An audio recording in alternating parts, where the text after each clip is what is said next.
मीरा भाईंदर में महिला से बलात्कार के आरोप में पुलिस कांस्टेबल गिरफ्तार। एक बहुत ही चौंकाने वाला मामला सामने आया है। रात्रि गश्त के दौरान आरोपी की मुलाकात 27 वर्षीय महिला से हुई, जो घरेलू झगड़े के बाद अपने घर से बाहर निकली थी और पुलिस स्टेशन आई थी। मीरा भाईंदर बस्ती विरार पुलिस के लिए एक बड़ी शर्मिंदगी है।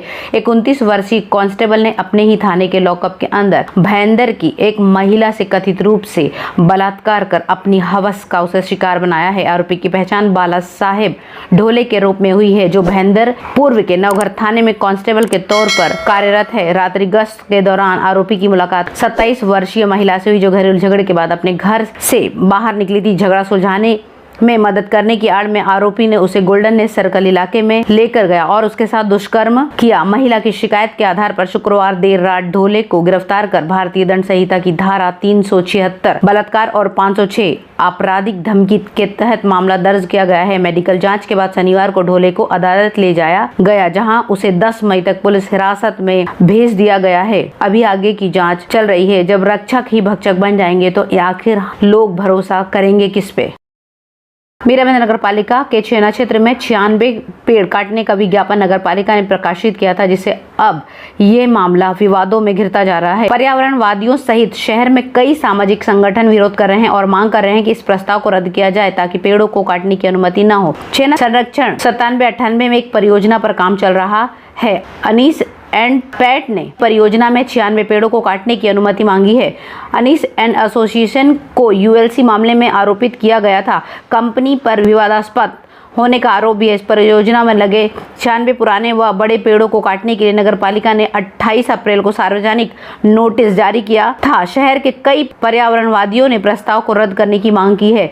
मौजे छेना सर्वे नंबर 9758 पर्यावरण की दृष्टि से संवेदनशील क्षेत्रों में आ रहे हैं, ऐसा पर्यावरण प्रेमियों का कहना है। इस जगह पर बहुत पुराने और बड़े आम और अन्य पेड़ है। यहाँ मिट्टी की खुदाई अनुमति मिल गई है, लेकिन बिना खुदाई के क्षेत्र में बड़ी मात्रा में मिट्टी भर दी गई थी। साथ ही कई पेड़ों को काटने की अनुमति मिलने से पहले ही काट दिया गया था। तलाटी ने तहसीलदार को रिपोर्ट सौंप दी थी। प्रोजेक्ट पर काम पूरी तरह से अवैध है और इसे दिया गया बिल्डिंग परमिट गलत है।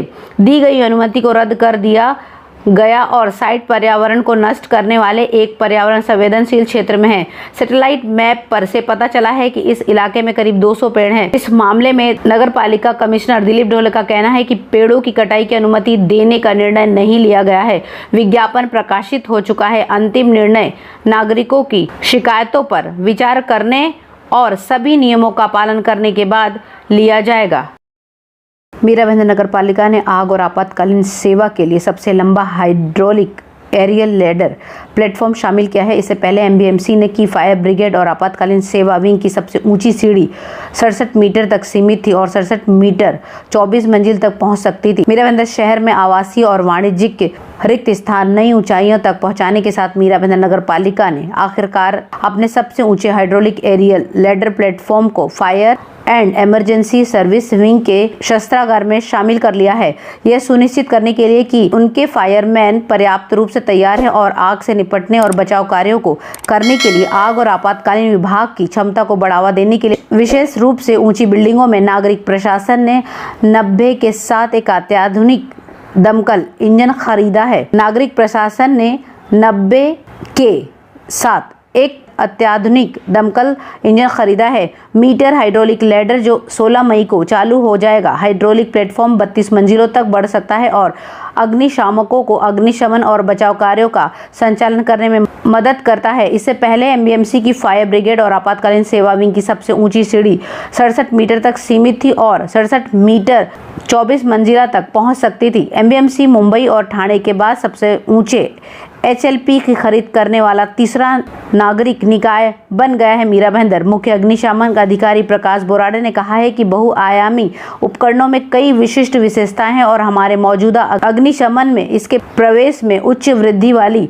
आपात स्थितियों से निपटने में हमारी ताकत में अतिरिक्त वृद्धि होगी। रुपये की कीमत पर इसे 22 करोड़ रुपए में खरीदा गया है। अग्निशमन इकाई एक प्रतिष्ठित फिनलैंड स्थित निर्माण कंपनी से खरीदी गई है, जो ट्रक माउंटेड एरियल प्लेटफॉर्म का वैश्विक आपूर्ति करता है। माइक्रो प्रोसेसर आधारित इलेक्ट्रो हाइड्रोलिक रूप से नियंत्रित प्रणाली सबसे कठिन परिस्थितियों में सटीक और आसान संचालन की अनुमति देती है, जिसमें पर्याप्त आरक्षित शक्ति, ऊंचा पानी पंप और ऊंचाई पर हवा के भारी दबाव का सामना करने के लिए स्थिरता होती है।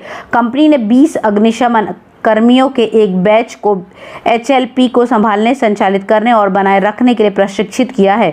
अभी तक MMC में 8 दमकल केंद्र हैं। हालांकि बढ़ती आबादी और विशाल क्षेत्र को देखते हुए निकट भविष्य में इससे बढ़कर 14 होने की संभावना है।